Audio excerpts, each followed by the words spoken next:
Այսօր մենք ուսումնասիրենք բժշկության պատմության ամենազարմանալի քիչ հայտնի էջերից մեկը այն, թե ինչպես էին միջնադարյան հիվանդանոցներն օգտագործում ձայնն ու լույսը որպես բուժման գործիքներ դեռ դարեր առաջ, քան ժամանակակից կլինիկական հոգեբանությունը նույնիսկ գոյություն կունենար։ Այս վավերագրական ֆիլմում մենք կսուզվենք միջնադարի հիվանդասենյակների զգայական ճարտարապետության մեջ կբացահայտենք, որ այն, ինչ մենք համարում ենք սոսկ նախապաշարմունք, իրականում մարդու մարմնի շրջակա միջավայրի նկատմամբ նրա արձագանքների նուրբ ըմբռնում էր։ Նախքան տեսանյութը շարունակելը, հիշեք բաժանորդագրվել ալիքին սրա նման ավելի շատ վավերագրական պատմությունների համար։ Մի պատկեր կա, որը կրկնվում է, երբ մտածում ենք միջնադարյան հիվանդանոցների մասին։ Մի մութ, կեղտոտ սենյակ, որտեղ նեղ մահճակալների վրա կուտակված մարմինները սպասում էին մահվան հառաչանքների հուսահատ աղոթքների մեջ։ Դա ազդեցիկ պատկեր է։ Եվ այն մեծ մասամբ աղավաղում է իրականությունը։ Որովհետև երբ մենք ավելի ուշադիր ենք նայում փաստաթղթերին, ճարտարապետական հատակագծերին, տարեգիրների վկայություններին, այդ հաստատությունների ներքին կանոններին, սկսում է բացահայտվել մի բոլորովին այլ բան։ Միջնադարյան հիվանդանոցները պարզապես հիվանդների կուտակման վայրեր չէին։ Դրանք հստակ մտադրությամբ նախագծված տարածքներ էին։ Եվ այդ մտադրությունը ներառում էր մի բան, որը ժամանակակից բժշկությունը լիարժեքորեն կսկսեր հասկանալ միայն շատ դարեր անց շրջակա միջավայրի թերապտիկ ուժը մարմնի մտքի վրա։ Այս պատմությունը հասկանալու համար մենք նախ պետք է հետ գնանք ժամանակի մեջ տեղավորենք այն իր համատեքստում։ Միջնադարյան Եվրոպան ապրում էր շատ յուրահատուկ աշխարհայացքի ներքո։ Չկար, ինչպես մենք այսօր գիտենք, խիստ բաժանում մարմնի ոգու, գիտության հավատքի, նյութական աշխարհի անտեսանելի աշխարհի մեջ։ Միջնադարյան մարդու համար ամեն ինչ կապված էր։ Մարդու մարմինը չէր դիտվում որպես մեկուսացված կենսաբանական մեքենա, այլ որպես մի միկրոտիեզերք, որն արտացոլում էր ողջ տիեզերքի կարգը։ Իսկ հիվանդությունը պարզապես օրգանական խանգարում չէր։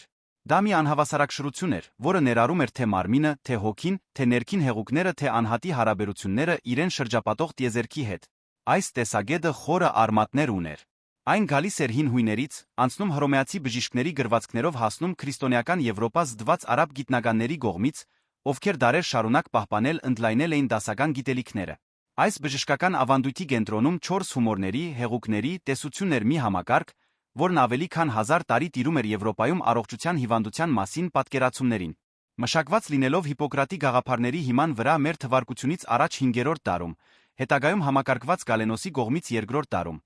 այս տեսությունը ենթադրում էր, որ մարդու մարմինը կառավարվում է 4 հիմնական հեղուկներով արյուն, լորձ, ֆլեգմա, դեղին մաղձ, սմաղձ։ Այս հումորներից յուրաքանչյուրը կապված էր բնական աշխարհի 4 տարրերից մեկի հետ։ Արյունը համապատասխանում էր օդին, լորձը ջրին, դեղին մաղձը գրագին, իսկ սմաղձը հողին։ Յուրաքանչյուր հումոր կապվում էր նա տարվա մի եղանակի, մի խառնվածքի տաքության, սառնության, խոնավության ու չորության հատուկ որակների հետ։ Առողջությունը այս տեսանկյունից հիվանդության բացակայությունը չէր, այլ այս 4 հեղուկների միջ ներթաշնակ հավասարակշռությունը։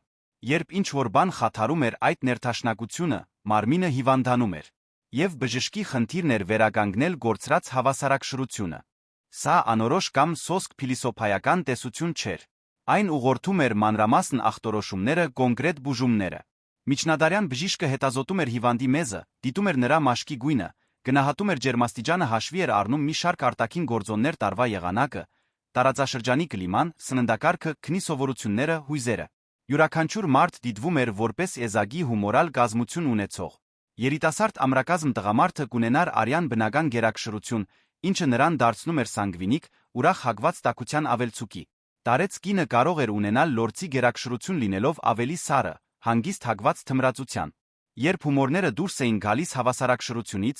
բուժումները նպատակ ունեին շտկել ավելցուկը կամ բակասը։ Արյունարությունը հեռացնում էր արյան ավելցուկը։ Լուծողականները վերացնում էին մաղձը։ Հատուկ սննդակարգերը տաքացնում կամ սառեցնում էին մարմինը ըստ անհրաժեշտության։ Եվ հիվանդի շրջակա միջավայրը բուժման այս գործընթացի հիմնարար մասն էր։ Հենց այս կետում է, որ միջնադարյան հիվանդանոցների պատմությունը դառնում է իսկապես հիացնող։ Որովհետև եթե միջավայրն ուղղակիորեն ազդում էր հումորալ հավասարակշռության վրա, ապա այն տարածքը, որտեղ բուժվում էր հիվանդը, երկրորդական դետալ չէր։ Այն թերապիայի ակտիվ բաղադրիչ էր։ Եվ այս հիվանդանոցների կառուցողներն ու կառավարիչները գիտեին դա։ Նրանք նախագծում էին իրենց շենքերը ոչ միայն մարմիններ տեղավորելու համար, այլ ստեղծելու համար հատուկ զգայական պայմաններ, որոնք կարող էին նպաստել հիվանդների ապաքինմանը։ Լույսը, որը ներս էր մտնում պատուհաններից, ձայները, որոնք արձագանքում էին պատերի մեջ, սրահների ջերմաստիճանը, դեղաբույսերի այգիներում աճեցված խոտաբույսերի բույրը, այս ամենը մտածված կազմակերպված էր թերապտիկ նպատակով։ Ոչ մի օրինակ ավելի լավ չի լուսաբանում այս իրականությունը, քան Փարիզի Օտել Դյոն թաղաճոճ ճիժնումբը, որը համարվում է աշխարհի ամենահին անընդմեջ գործող հիվանդանոցը։ Դրա հիմնադրումը ավանդաբար վերագրվում է Փարիզի եպիսկոպոս Սուրբ Լանդրին մոտավորապես մեր թվարկության 651 թվականին, թե հաստատության առաջին պաշտոնական գրառումները թվագրվում են 829 թվականով։ Գտնվելով Île de la Cité-ի վրա Սեն գետի սրտում գտնվող փոքրիկ կղզում, Օտել Դյոն հայտնվեց որպես օգնության գարիք ունեցող բոլոր մարդկանց ընդունելության վայր։ Այն պարզապես հիվանդանոց չէր բարիս ժամանակակից իմաստով։ Այն ապաստան էր հիվանդների, բայց նա աղքատների, ճանապարհորդների, ուխտավորների, ծնդկանների անընտանիք տարեցների համար։ Հաստատության հենց անվանումը բացահայտում էր դրա գոչումը։ Օտել Դյո, որը կարելի է թարգմանել որպես Աստծո ապաստան, իր մեջ գրում էր այն գաղափարը, որ այդ տարածքը աստվածային գթության ընդլայնումն էր երկրի վրա մի վայր, որտեղ մարմնի խնամքը հոգու խնամքը անբաժանելի էին։ Դարեր շարունակ Օտել Դյոն Փարիզի միակ հիվանդանոցն էր։ Դրա պատմությունը ուղեկցում է հենց քաղաքի պատմությանը իր բոլոր վերափոխումներով, ճգնաժամերով, վերակառուցումներով։ 12-րդ դարում եպիսկոպոս Մորիս դը Սյուլին ձեռնարկեց հիվանդանոցի մեծ վերակառուցումը,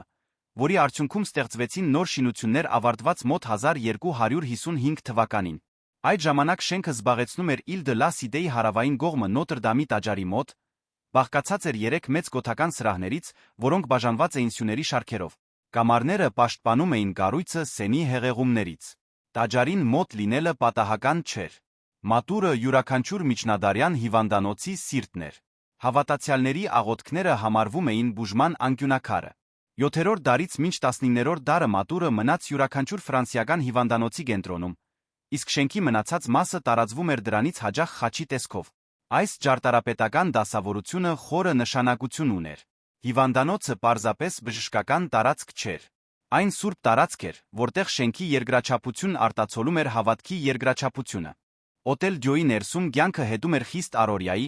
որը հյուսում էր ֆիզիկական խնամքը հոգոր գործելակերպը։ Երբ հիվանդը գալիս էր հիվանդանոց, նրան դիմավորում էին մի արարողությամբ, որի նպատակն էր մաքրել թե մարմինը, թե հոգին։ Աշխատագիցները լվանում էին նրա ոտքերը, առաջարկում մաքուր հագուստ։ Այնուհետ ակնկալվում էր, որ նորեգը կխոստովանի իր մեղքերը հիվանդանոց մտնելով մաքուր խղճով։ Կային խոստովանահայրեր, ովքեր խոսում էին գերմաներեն, անգլերեն, ֆլամանդերեն սպասարկելու այն օտարերկրյա ճանապարհորդներին ու ուխտավորներին, ովքեր ֆրանսերեն չգիտեին։ Հետո հիվանդը ստանում էր մահճակալ կամ դրագեսը, քանի որ գերբնագեցումը հաճախագի էր լինում։ Կանայք ուղարկվում էին կանացի սրահներ, իսկ տղամարդիկ տղամարդկանց սրահներ։ Քահանաները պարբերաբար այցելում էին հիվանդներին, լսում նրանց խոստովանությունները, պատարագ մատուցում։ Նրանք, ովքեր կարող էին քայլել, միասին էին ճաշում։ Անգողնային հիվանդները սնունդը ստանում էին իրենց մահճակալներում։ Մահամերձները ստանում էին վերջին հաղորդությունը, հուղարկավորության պատարագներ էին մատուցվում մահացածների համար։ Ոչ ոք չպետք է միայնակ մեռներ։ Երբ մահը մոտենում էր, ողջ համայնքը հավաքվում էր մահճակալի շուրջ աղոթելու երգելու։ Եվ հենց այս կետում ձայնը հայտնվում է բեմում որպես այս պատմության լուր գլխավոր հերոս։ Որովհետ միջնադարյան հիվանդանոցում ձայնը պատահական տառ չէր։ Այն մշտական, մտածված, կառուցվածքային ներկայություն էր։ Մեծ հիվանդանոցներում օրը ռիթմավորվում էր աստվածային պաշտամունքի 7 կանոնիկ ժամերով։ Մատինա, գիշերերք, կեսգիշերին։ Լաուդես, առավոտերք, լուսաբացին։ Պրիմա, տերցիա, սեքստա նոնա առավոտյան ժամը 6-ից մինչ կեսօր։ Վեսպերա, երեկոյան ժամերկություն, կոմպլետորիում, քուն մտնելուց առաջ, մթնշաղին։ Այս ժամերից յուրաքանչյուրը նշվում էր աղոթքներով, սաղմոսներով, երգերով։ Եվ այս երգերի գլխավորը Գրիգորյան երգեցողությունն էր, սուրբ երաժշտության այն եզագիծը,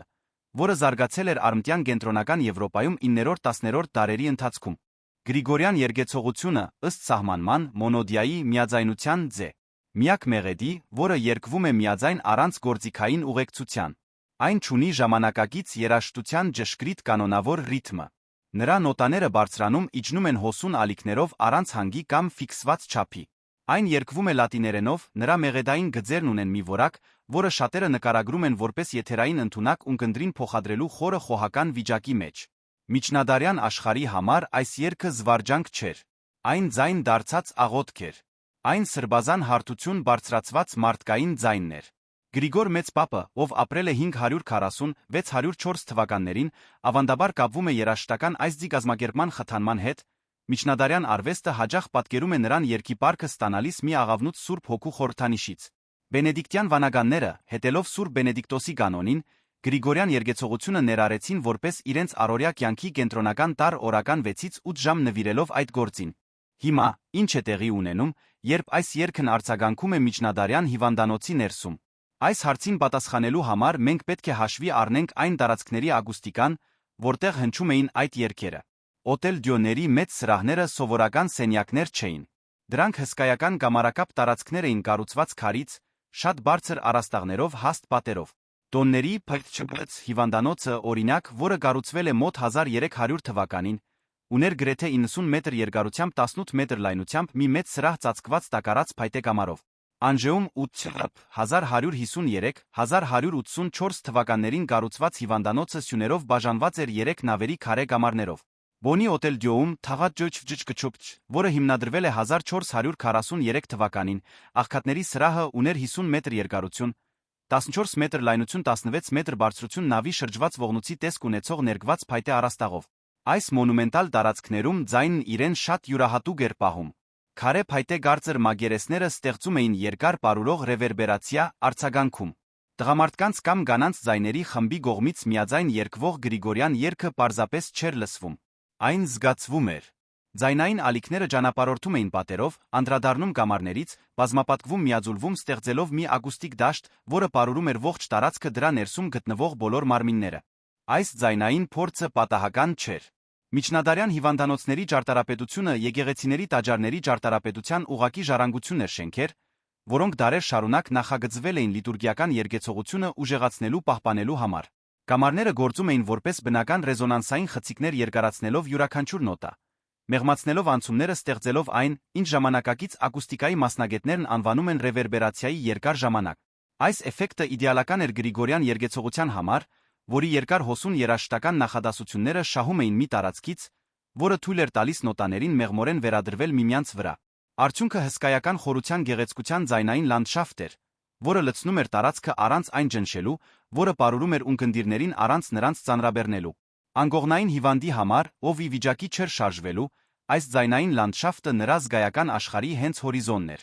Ժամանակակից գիտությունը սկսում է հասկանալ այն, ինչ միջնադարյան վանականները բնազդաբար կիրառում էին ավելի քան 1000 տարի առաջ։ Լոնդոնի Իմպերիալ քոլեջի նյարդաբան Ալան Ուոտքինսի կողմից անցկացված հետազոտությունները ցույց են տվել, որ Գրիգորյան երգեցողությունը կարող է նվազեցնել արյան ճնշումը, նվազեցնել տագնապի ու դեպրեսիայի մակարդակը նրանց մոտ, ովքեր լսում են այն։ 2012 թվականին Սան Պաուլոյի համալսարանի բուժքույրական դպրոցի կողմից անցկացված հետազոտությունը բացահայտեց, որ Գրիգորյան երգեցողությունը օգնում էր նվազեցնել տագնապը հոսպիտալացված երեխաներ ունեցող մայրերի մոտ։ Սրտի ամերիկյան ասոցիացիան պարզել է, որ պսակած զարկերակների հիվանդություն ունեցող հիվանդները, ովքեր զբաղվում էին մեդիտացիայով երգեցողությամբ, ունեին ինֆարկտի, ինսուլտի մահվան գրեթե 50%-ով ավելի ցածր ցուցանիշներ համեմատած նրանց հետ, ովքեր չէին կիրառում այդ մեթոդները։ Այլ հետազոտություններ հուշում են, որ երաժշտությունը կարող է խթանել ուղեղում էնդորֆինների արտադրությունը, հեշտացնել հաղորդակցությունը ուղեղի կիսագնդերի մեջ, նույնիսկ ստեղծել նոր նյարդային ուղիներ։ Բայց թերս ամենաարտարոց դեպքը, որը կապում է Գրիգորյան երգեցողությունը առողջության հետ, գալիս է 1960-ականներին տեղի ունեցած մի դրվագից, երբ ֆրանսիացի բժիշկ լսողության մասնագետ Ալֆրեդ Տոմատիսին կանչեցին հետազոտելու մի առեղծվածային խնդիր Ֆրանսիայի հարավում գտնվող բենեդիկտյան վանքերից մեկում։ Մոտ 90 վանականներ, ովքեր դարեր շարունակ պահպանել էին քիչ-քնի երկար աշխատանքային օրերի խիստ առօրյան, սկսեցին դրսորել տագնապալի ախտանիշներ։ Նրանք հյուծված էին դյուրագրքիր, թմրած ավելի ու ավելի խոցելի հիվանդությունների նկատմամբ։ Որքան շատ էին քնում, այնքան ավելի հոգնած էին զգում։ Մի քանի բժիշկներ կանչվեցին, ոչ ոք չկարողացավ պարզել պատճառը։ Տոմատիսը, հետազոտելով խնդիրը, պարզեց, որ Վատիկանի երկրորդ ժողովից հետո արտիականացման ջանքերի շրջանակում վանականները դադարեցրել էին իրենց ամենօրյա Գրիգորյան երգեցողությունը, որը տում էր օրական 6-ից 8 ժամ։ Տոմատիսը եզրակացրեց, որ երգեցողությունը գործում էր որպես լիցքավորման կենտրոնական նյարդային համակարգի ուղեղի կեղի համար։ Առանց դրա վանականները բառացիորեն առանց էներգիայի էին մնացել։ Երբ երգեցողությունը վերականգնվեց, համայնքը աստիճանաբար վերադարձավ բնականոն վիճակին։ Մի քանի ամսվա ընթացքում գրեթե բոլորը վերսկսել էին իրենց սովորական գործերը, աղոթքները, աշխատանքային խիստ գրաֆիկը։ Այս դրվագը բացահայտող է, որովհետև այն մեզ ասում է մի բան, որը միջնադարյան հիվանդանոցների կառուցողներն արդեն կանխազգում էին,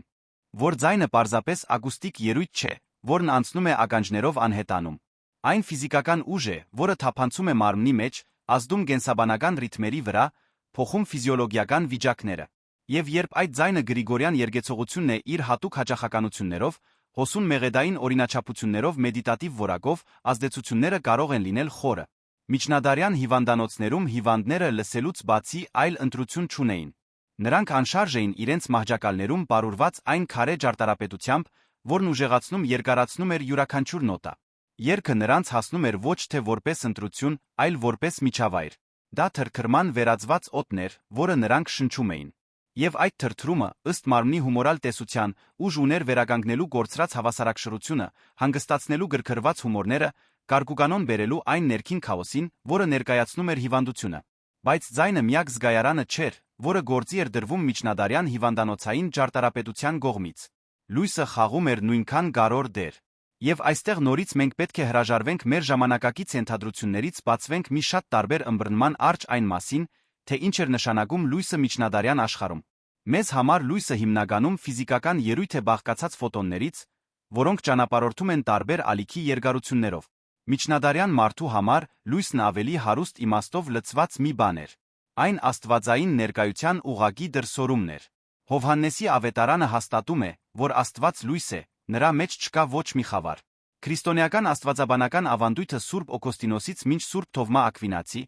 մշակեց լույսի իսկական մետաֆիզիկա, որտեղ լուսավորությունը պարզապես խորհրդանիշ չէր, այլ իրական մասնակցություն աստվածային բնությանը։ Լույսովողողված տարածք կառուցելը, այս տեսանկյունից, նշանակում էր կառուցել շնորհով ներթափանցված տարածք։ Վիտրաժները, որոնք զարդարում էին հիվանդանոցային մատուրների պատուհանները, հետաբար սոսկ դեկորատիվ տարրեր չէին։ Դրանք լույսի զդիչներ էին, որոնք արի գոպիտ ճառագայթումը վերածում էին գունավոր փնջերի, որոնցից յուրաքանչյուրն ուներ հատուկ որակներ, որոնք, ինչպես հավատում էին, ազդեցություն ունեին մարմնի հոգու վրա։ Այս գաղափարը չի ծնվել միջնադարում։ Դրա արմատները հասնում են Հին Եգիպտոս, որտեղ տաճարները կառուցվում էին բացվածքների վրա գունավոր գործվածքներով արի լույսը ստելու համար, Հին Հունաստան, որտեղ Հիպոկրատն արդեն նկատել էր կապեր գույների ֆիզիոլոգիական գործընթացների միջ։ Այն ավանդույթում, որը հասավ միջնադարյան Եվրոպա,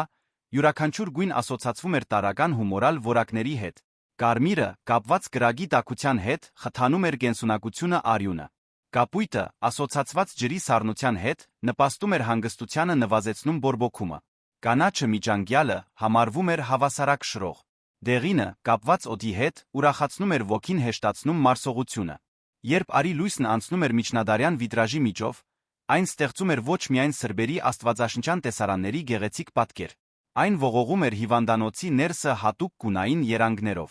Բոնի Օտել-Դյոյի աղքատների սրահում, օրինակ, սրահի խորքում գտնվող մատուրի վիտրաժները տարածքը լցնում էին մի անդոր գերբնական լուսավորությամբ, որը ժամանակակից այցելուները դեռ նկարագրում են որպես այլաշխարհիկ։ Հիվանդները, պառկած կարմիր հովանիներով իրենց մահճակալներում,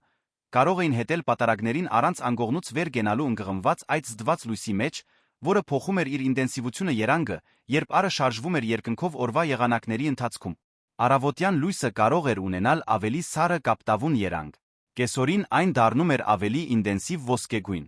Մթնշաղին կարմրում էր։ Այս տատանումներից յուրաքանչյուրը համապատասխանում էր հումորալ դրամաբանության շրջանակներում տարբեր թերապտիկ որակների։ Իսլամական գիտնական Իբն Սինան, որն արմուտքում հայտնի է որպես Ավիցեննա, ապրել է 980-1037 թվականներին, իր բժշկության կանոնում արդեն նկարագրել էր արի լույսի ազդեցության թերապտիկ էֆեկտները պնդելով, որ տաք առն օգնում է բուժել ամեն ինչ սկսած մետեորիզմից ասթմայից մինչ հիստերիա, որ արի լույսը կենսավորում է ուղեղը։ Գիտելիքի այս ավանդույթը, որը հոսում էր արաբական աշխարհի քրիստոնեական Եվրոպայի միջ թարգմանությունների փոխանակումների միջոցով,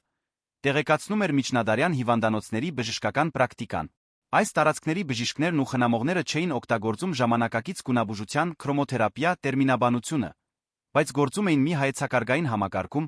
որը ճանաչում էր գունավոր լույսի մարմնի ներքին գործընթացների վրա ազդելու կարողությունը։ Վիտրաժների միջով անցնող լույսը չէր դիտվում որպես пассив մի բան։ Այն բուժման ակտիվ գործակալ էր ընդունակ թափանցելու մաշկի մեջ, տաքացնելու կամ սառեցնելու հումորները վերականգնելու կորցրած հավասարակշռությունը։ Կարևոր է նշել, որ ջարդարապետության, ձայնի լույսի այս ինտեգրումը մեկ նախագծային որոշման արդյունք չէր։ Այն դարերի գործնական փորձի մի աշխարհայացքի գուտակված արդյունքն էր, որն աշխարհը տեսնում էր որպես մի փոխկապակցված ամբողջություն։ Միջնադարյան հիվանդանոցները կառավարվում էին կրոնական միաբանությունների կողմից, հիվանդներին խնամող մարդիկ հիմնականում վանականներ էին, միանձնուհիներ աշխարհիկ եղբայրներ, ովքեր իրենց կյանքը նվիրել էին աղքատների հիվանդների ծառայությանը։ Փարիզի Օտել-Դյոյում առնվազն 100 մարդ էր աշխատում սպասարկելու համար 400-ից 500 հիվանդների, ովքեր բաշխված էին 300 մահճակալների վրա։ Քույրերն ու նորընձաները ոչ միայն խնամում էին հիվանդներին, այլ շաբաթական ավելի քան 900 սավան էին լվանում,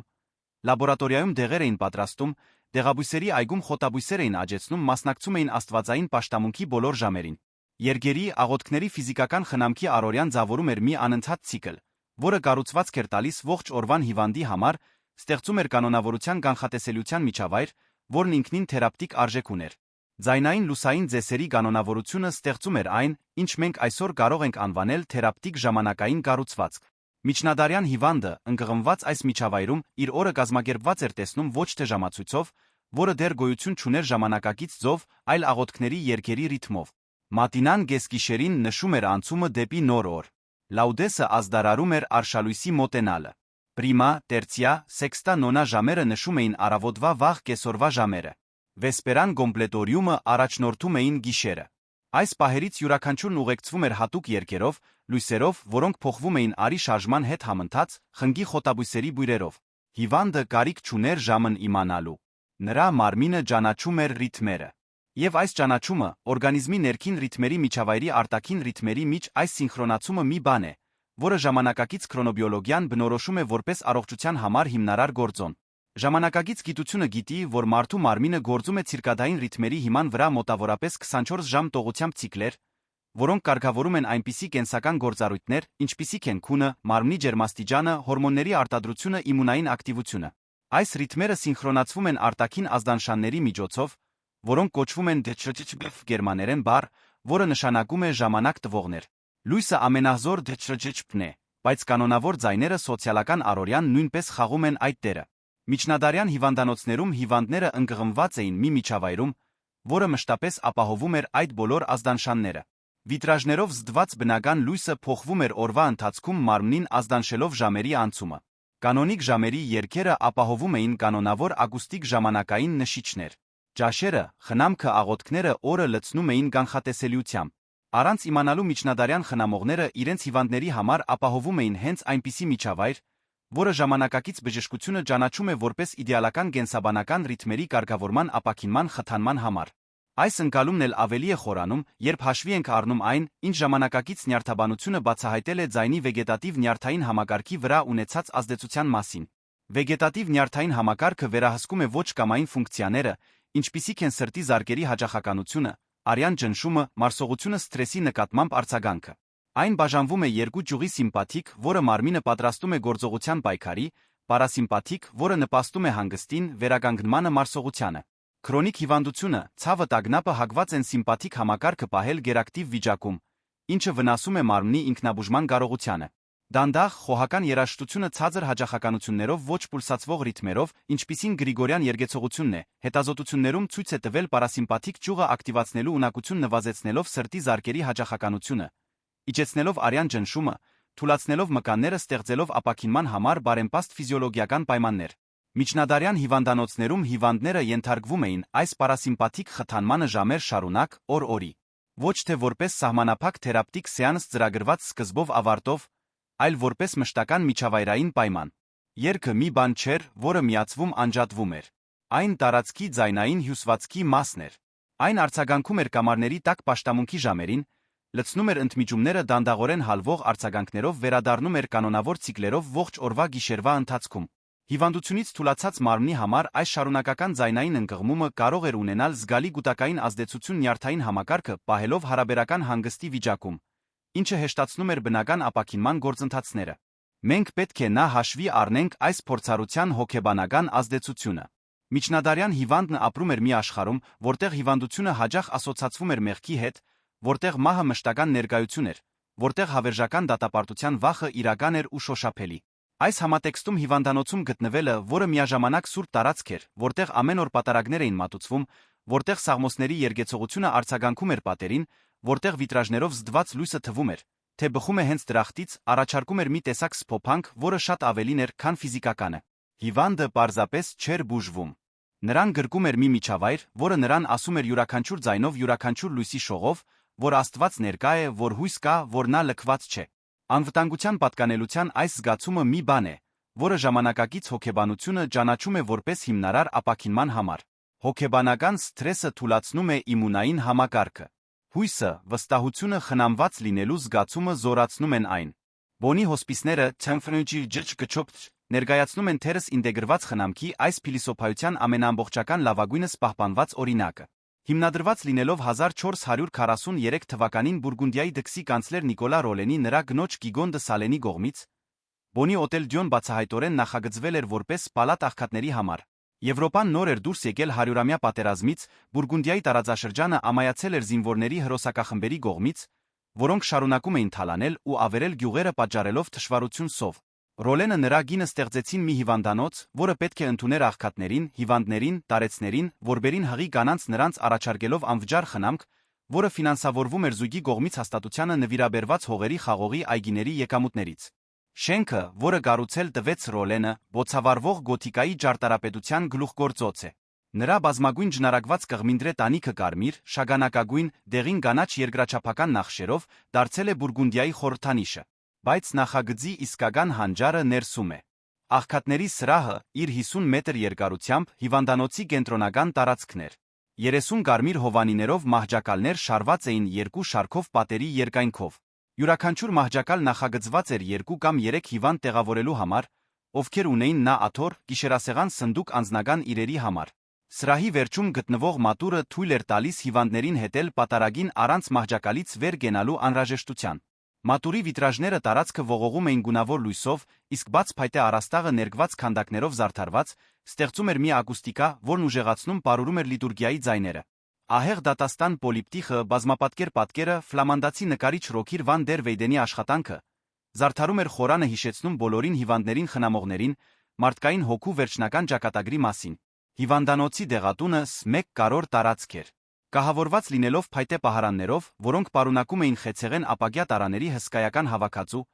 այն արտացոլում էր այն կարորությունը, որը տրվում էր խոտաբույսերից բնական նյութերից դեղերի պատրաստմանը։ Հիվանդանոցը կառավարող միանձնուհիները մշակում էին դեղաբույսերի այգի, որտեղ աճում էին քսուքների, թուրմերի թրջոցների պատրաստման համար օգտագործվող բույսերը։ Այս բուսական դեղամիջոցները բուժման անբաժանելի մասն էին լրացնելով ձայնի լույսի թերապտիկ միջավայրը դեղաբանական միջամտություններով, որոնք հիմնված էին դարերի ընթացքում կուտակված գիտելիքների վրա։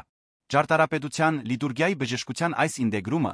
որը տեսնում ենք Բոնի հոսպիսներում Փարիզի օտել Դյոում, բացառիկ չէր Ֆրանսիայի համար։ Ողջ քրիստոնեական Եվրոպայում հիվանդանոցները հետում էին նմանատիպ օրինաչափությունների։ Միջնադարյան Անգլիայում նույնականացվել են 980 հիվանդանոցներ, որոնց մեծ մասը հիմնադրվել է 11-ից 13-րդ դարերի ընթացքում։ Իտալիայում այնպիսի քաղաքներ, ինչպիսիք են Հռոմը, Ֆլորենցիան, ունեին տասնյակ նման հաստատություններ։ Արելյան Միջերկրածովում Գոստանդուպոլսի Պանտոկրատոր բյուզանդական հիվանդանոցն ունեցել է 21 բժիշկ, 46 բուժքույրական օգնական 6 տեղագործ։ Այս բոլոր վայրերում մատուրը շենքի կենտրոնն էր, լիտուրգիան բուժման մասն էր, իսկ զգայական միջավայրը նախագծված էր թերապտիկ մտադրությամբ։ Սուրբ Հովհաննեսի ասպետները հիվանդախնամների միաբանություն խաչագրած արշավանքների ժամանակ հիմնադրված ռազմահիվանդախնամական միաբանությունը կառուցեցին տպավորիչ հիվանդասենյակներ Հռոդոսի, իսկ հետո Մալթայի իրենց կենտրոնակայաններում։ Մալթայի հիվանդանոցը, որն ավարտվել է 1578 թվականին, ուներ ավելի քան 150 մետր երկարությամբ, 9 մետր լայնությամբ, 9 մետր բարձրությամբ մի մեծ սրահ զերծ միջանցիկ քամիներից արի ավելորդ փայլից, կահավորված 300 անհատական մահճակալների այն ժամանակվա համար անսովոր շքեղությամբ։ Այս տարածքը, որն այդ ժամանակվա Եվրոպայի ամենամեծ ներքին տարածքներից մեկն էր, նախագծված էր ստեղծելու օդափոխության, լույսի ձայնի իդեալական պայմաններ հիվանդների ապաքինման համար։ Ասպետները վարձում էին բժիշկների, վիրաբույժների, դեղագործների աշխարհիկ բուժեղբայրների, պահպանում էին խնամքի չափանիշներ, որոնք բացառիկ էին այդ ժամանակաշրջանի համար։ Դարերի ընթացքում, երբ զարգացավ ժամանակակից գիտությունը, միջնադարյան հիվանդանոցների ավանդույթը աստիճանաբար փոխարինվեց բժշկության մի մոդելով, որը հիմնված էր էմպիրիկ դիտարկման, վերահսկվող փորձարկումների անատոմիայի ու ֆիզիոլոգիայի իմացության վրա։ 4 հումորների տեսությունը կասկածի տակ դրվեց, ի վերջո լքվեց։ Մարմնի ոգու հարաբերությունը, որը միջնադարյան հիվանդանոցը դիտարկում էր որպես անբաժանելի, աստիճանաբար անջատվեց։ Ժամանակակից հիվանդանոցը դարձավ գիտության, այլ ոչ թե աղոթքի տարածք։ Մատուրը հեռացվեց շենքի կենտրոնից։ Գրիգորյան երգեցողությունը փոխարինվեց ասեպտիկ լռությամբ կամ մեքենաների աղմուկով։ Վիտրաժներով զդված բնական լույսը տեղը զիջեց արհեստական ֆլյուորեսցենտային լուսավորությանը։ Եվ երկար ժամանակ այս փոփոխությունները դիտվում էին որպես զուտ առաջընթաց, որպես բանականության հաղթանակ նախապաշարմունքի նկատմամբ։ Բայց վերջին տասնամյակներում մի հետաքրքիր բան է տեղի ունենում։ Ժամանակակից բժշկությունը սկսել է վերահայտնագործել նոր ձևով, նոր տերմինաբանությամբ այն պրակտիկաներից շատերը, որոնք միջնադարյան հիվանդանոցներն արդեն կիրառում էին։ Երաշտաթերապիան դարձել է ճանաչված գիտակարգ, որն օգտագործվում է հիվանդանոցներում նվազեցնելու տագնապը, ցավը, սթրեսը տարբեր վիճակներում գտնվող հիվանդների մոտ։ Գունաբուժությունը, լուսաբուժությունը կիրառվում են այնպիսի խանգարումների բուժման մեջ, ինչպիսիք են սեզոնային դեպրեսիան, նորածնային դեղնախտը, որոշ մաշկային հիվանդություններ։ Էկոլոգիական հոգեբանությունը ուսումնասիրում է, թե ինչպես է առողջապահական տարածքների ճարտարապետությունը ազդում հիվանդների ապաքինման վրա, արդյունքները հետողականորեն մատնանշում են բնական լույսի, աղմուկի նվազեցման բնական տարրերի առկայության կարողությունը։ Ժամանակակից հիվանդանոցները նախագծվում են ներքին այգիներով, լայն պատուհաններով, որոնք թույլ են տալիս արի լույսի ներթափանցումը, ակուստիկ համակարգերով, որոնք նվազագույնի են հասցնում ագրեսիվ աղմուկը։ Քրոնոբիոլոգիան, ինչպես նշեցինք, ցույց է տվել ցիրկադային ռիթմերի կարողությունը առողջության ապաքինման համար։ Վերջերս կատարված հետազոտությունները բացահայտում են, որ վերագենթանացման բաժանմունքների այն հիվանդները, ովքեր ենթարկվում են լույսի մթության կանոնավոր ցիկլերի, ավելի արագ են ապաքինվում, քան նրանք, ովքեր պահվում են մշտական արհեստական լուսավորության ներքո։ Պսիխոնեյրոիմունոլոգիան ոլորտ, որն ուսումնասիրում է նյարդային համակարգի, իմունային համակարգի հոգեբանական վիճակների փոխազդեցությունները, հաստատել է, որ սթրեսը, վախը, մեկուսացումը վնասում են մարմնի վարակների դեմ պայքարելու ինքնաբուժման կարողությանը, մինչդեռ հույսը, սոցիալական աջակցությունը, անվտանգության զգացումը զորացնում են այն։ Այս ժամանակակից բացահայտումներից յուրաքանչյուրը զարմանալի կերպով արձագանքում է միջնադարյան հիվանդանոցների պրակտիկաներին։ Սա, իհարկե, չի նշանակում, որ մենք պետք է իդեալականացնենք միջնադարյան բժշկությունը։ Այդ ժամանակաշրջանի հիվանդանոցները բախվում էին լուրջ խնդիրների։ Գերբնյագեցումը քրոնիկ էր։ Փարիզի Օտել Դյոում 16-րդ դարում մինչ 3500 հիվանդներ կուտակվում էին ընդամենը 1200 մահճակալների վրա։ Մահացության ցուցանիշները շատ բարձր էին, հասնելով 20%-ի կամ ավելի։ Հիգիենայի պայմանները, չնայած շաբաթական հարյուրավոր սավաններ լվացող միանձնուհիների ջանքերին, հաճախ անմխիթար էին։ Համաճարակները ամայացնում էին հիվանդասենյակները։ Հիվանդության ըմբռնումը սահմանափակ էր, շատ բուժումներ անարդյունավետ էին կամ նույնիսկ վնասակար։ Չափից ավելի արյունարությունը թուլացնում էր առանց այդ էլ ուժասպառ հիվանդներին։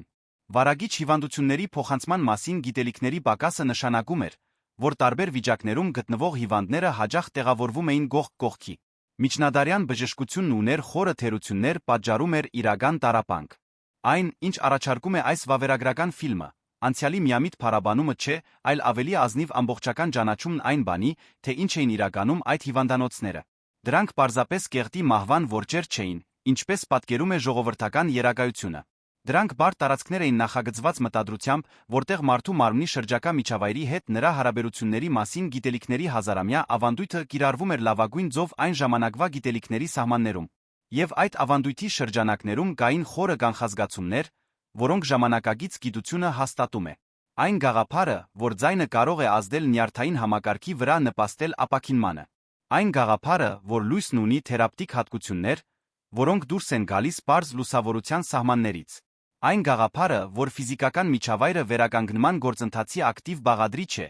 ոչ թե սոսկ պասիվ ֆոն։ Այն գաղափարը, որ մարմնի խնամքը հիվանդի հուզական ու հոգոր վիճակի խնամքը անբաժանելի են։ Երբ մենք լսում ենք Գրիգորյան երգեցողությունը, որն արձագանքում է հին տաճարի գամարների տակ, մենք լսում ենք ավելին, քան պարզապես երաժշտություն։ Մենք լսում ենք մի քաղաքակրթության ձայնը, որն իր ձով հասկացել էր մարդկային բնության մասին մի հիմնարար բան, որ մարմինը մեկուսացված մեքենա չէ, այլ կենդանի օրգանիզմ, որն արձագանքում է իրեն շրջապատող աշխարհին,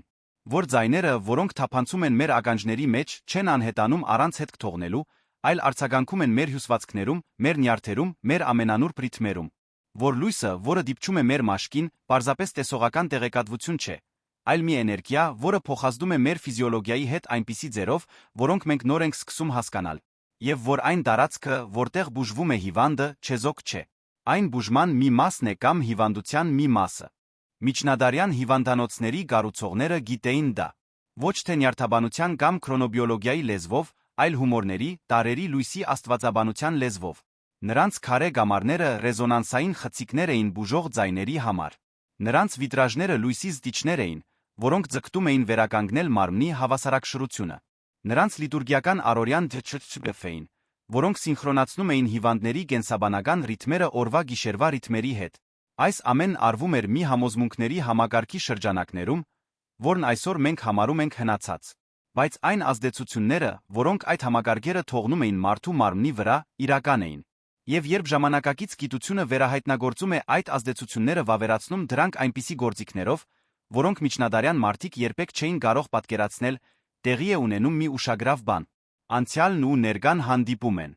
Եվ մենք բացահայտում ենք, որ չնայած այն ամենին, ինչ փոխվել է, մարդկային բնության մասին որոշ ճշմարտություններ մնում են հաստատուն դարերի ընթացքում։ Փարիզի օտել Դյոն դեռ գոյություն ունի։ Վերակառուցված լինելով 1867-1878 թվականների ընթացքում Օսմանի Թուժվրութ քաղաքային բարեփոխումների շրջանակում,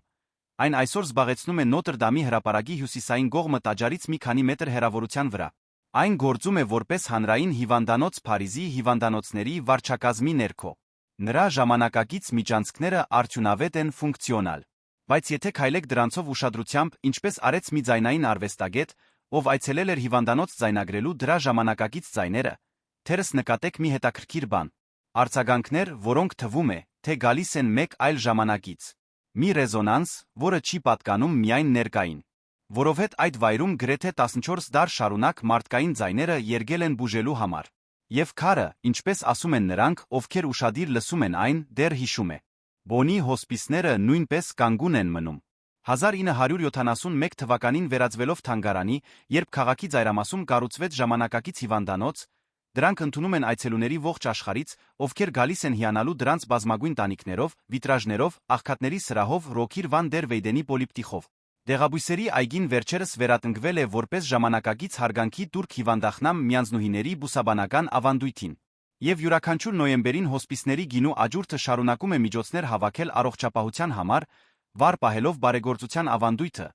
որը սկիզբ է առնում 1443 թվականից։ Միջնադարյան հիվանդանոցների ձայնի ու լույսի միջոցով նրանց բուժական պրակտիկաների պատմությունը պարզապես հնաոճ հետաքրքրություն չէ։ Այն մի հայելի է, որն արտացոլում է հարցեր, որոնք շարունակում են մնալ խորապես արտիական ժամանակակից բժշկության հասարակության համար։ Ինչպես ենք մենք նախագծում այն տարածքները, որտեղ մարդիկ բուժվում են։ Ինչ դեր է խաղում զգայական միջավայրը ապաքինման գործում։ Ինչպես ենք մենք ինտեգրում մարմնի խնամքը մտքի հույզերի խնամքի հետ։ Ինչպես ենք մենք հարգում հիվանդի արժանապատվությունը ոչ միայն որպես հիվանդության գրողի, այլ որպես ամբողջական մարդու, ով գեղեցկության, իմաստի հույսի կարիք ունի նույնքան, որքան դեղամիջոցների միջամտությունների։